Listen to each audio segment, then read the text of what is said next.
دوست احباب رشتہ دار سبھی اخلاص صاحب کو مشورہ دیتے ہیں کہ بچے ابھی چھوٹے ہیں، آپ دوسری شادی کر لیجئے۔ آپ کی دوسری بیگم بچوں کا خیال رکھے گی اور تمکنت بیگم کی خدمت بھی کرے گی۔ لیکن اخلاص صاحب کا ایک ہی جواب ہوتا جو آج کے دور میں شاید ہی سننے کو ملے۔ تمکنت پہلے سے تو بیمار نہیں تھی، میں بیاہ کر لایا ہوں، تو اب یہ میری ذمہ داری ہے۔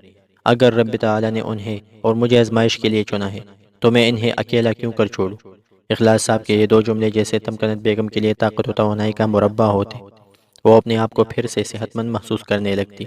ڈاکٹروں کے سپاٹ لہجے اور غیر تسلی بخش جوابات کو تمکنت بیگم اور اخلاص صاحب کی ہمت توڑ دیتے، مگر وہ اپنے اللہ کی رحمت سے کبھی مایوس نہ ہوئے۔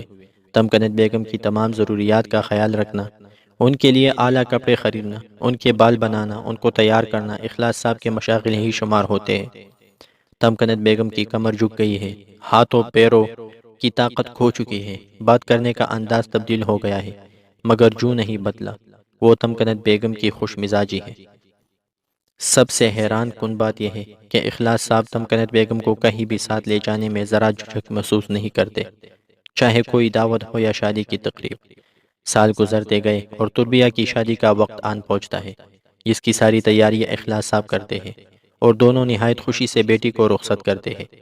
28 سال کا ایک طویل عرصہ تمکنت بیگم نے نہ صرف اخلاص صاحب کے مثبت رویے، ہمدردانہ خدمت، مزاح بھرے جملوں اور تسلی بخش پر امید باتوں کے سہارے گزار دیا اور ابھی تک گزار رہی ہے۔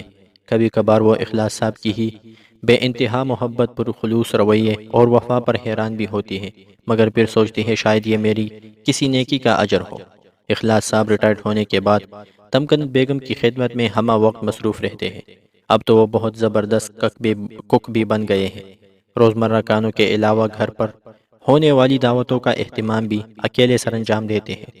تمکنت بیگم انہیں گائیڈ کرتی ہے اور وہ مزیدار کھانے پکا لیتے ہیں۔ تمکنت بیگم کی دلجوئی کی خاطر 7-10 بجے والے ڈرامے کے ان کے معمول کا حصہ بن چکے ہیں۔ باہر کی مصروفیات بہت مختصر ہے اخلاص صاحب کی، کیونکہ وہ تمکنت بیگم کو بیماری کے ساتھ تنہائی کے کڑے امتحان میں نہیں ڈالنا چاہتے۔ آج بھی اخلاص صاحب اور تمکنت بیگم کسی معجزے کے انتظار میں ہے کہ شاید کسی کی دعا کا اثر ہو اور تمکنت بیگم صحتیابی کی سیڑھی دھیمے ہی صحیح چلنا شروع تو کرے۔ آپ سب سے گزارش کروں گا کہ جب بھی آپ دعا کے لیے ہاتھ اٹھائے تو تمکنت بیگم کی صحتیابی کے لیے بھی دعا کریں۔ مشہور کہاوت ہے کہ بیوی کی وفا پرکھنی ہو تو شوہر کی تنگ دستی میں پرکھو، اور شوہر کی وفا کا معیار ماپنا ہو تو بیوی کی بیماری میں ماپو۔ میرے خیال میں تو اس کہانی کے اخلاص صاحب وفا کے معیار پر 100% پورے اترتے ہیں۔ آپ سب بھی میری اس بات سے یقیناً اتفاق کریں گے۔ کیا آپ نے دور حاضر میں ایسی وفا اور خلوص کی داستان سنی یا پڑھی ہے؟